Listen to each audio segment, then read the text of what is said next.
महाना जो लॉसेज? जी, मैंने कल सबको बताया जी, पीआईए के जो लॉसेज इस वक्त एक्यूमुलेटेड हैं वो 713 अरब रुपए है। 265 अरब रुपए के लोन वो हैं जो गवर्नमेंट गारंटीड हैं। 22 अरब के लोन वो हैं जो पीआईए ने अपने असासे रहन रख के उन पे लियन लेके और लोन वो बैंकों से लिए।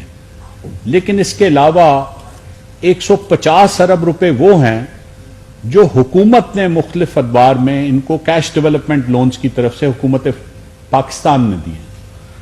सो ये फिगर्स जो हैं ये इतने, और इस वक्त जो पीआईए खुद मानती है वो ये मानती है कि जी हमारा जो खसारा है महाना वो 12.77 अरब रुपए है।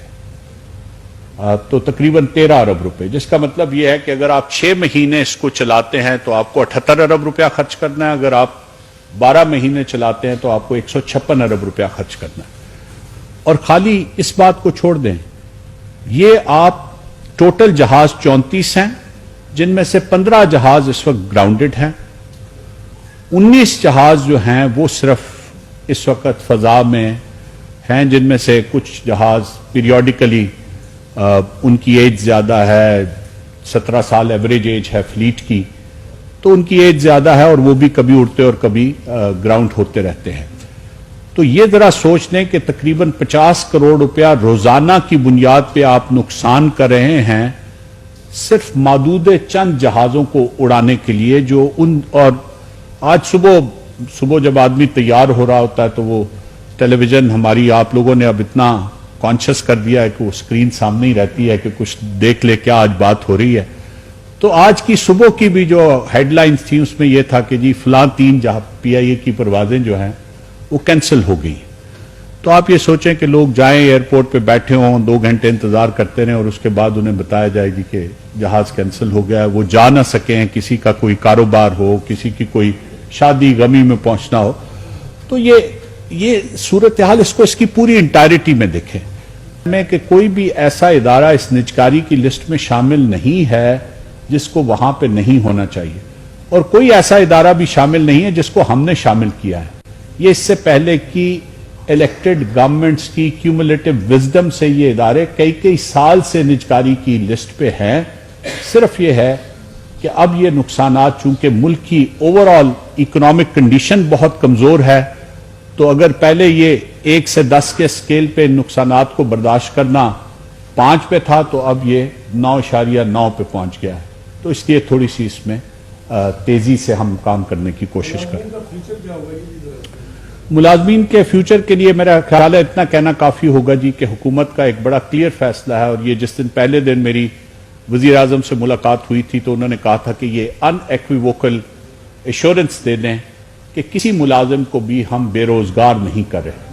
हमारे सामने मुख्तलिफ इस प्लान्स हैं ज़ेर गौर, और लोगों की एज के हिसाब से जितनी उनकी एम्प्लॉयबिलिटी की एज है, हमारी अपनी तो जो ज़ाती अंदाज़ा है वो ये है, और ये प्रोफेशनल अंदाज़ा है कि इन मुलाजमीन का काफ़ी सारा हिस्सा जो भी कोई इस एयरलाइन को लेने के लिए आएगा वो इनको रिटेन करेगा। ख़ासतौर पे हमारे जो पायलट्स हैं वो दुनिया के अच्छे पायलट्स में शुमार होते हैं। हमारा जो कैबिन क्रू है उसकी जो अंग्रेजी बोलने की सलाहियत है, चूंकि इंग्लिश ऑलमोस्ट हमारे मुल्क में एक सेकंड लैंग्वेज के तौर पे बोली जाती है, हम उन मुल्कों में शामिल है जहां पे मादरी जुबान के बाद अंग्रेजी बोली जाती है। तो with a small problem here और देयर, जनरली उन लोगों को जो कैबिन क्रू में भी कम से कम जो मिड एज ग्रुप तक के लोग हैं उन सब की भी रिटेंशन हो जाएगी। इसी तरह जो इंजीनियरिंग स्टाफ है उसका भी हम समझते हैं कि वो पाकिस्तान में जिस वेजेस के ऊपर, जिन वेजेस के ऊपर वो मुलाजिम हैं, शायद वो इन्वेस्टर्स के लिए काफी अट्रैक्टिव होगा कि वो उनको भी रिटेन करें। लेकिन इसके अलावा जो कोई भी ऐसा होगा जिसको पोटेंशियल इन्वेस्टर जो है वो लेने के लिए तैयार नहीं होगा, उसकी जो टर्म्स ऑफ एंगेजमेंट आज हैं उसी के मुताबिक गवर्नमेंट की ऑब्लिगेशंस बरकरार रहेंगी।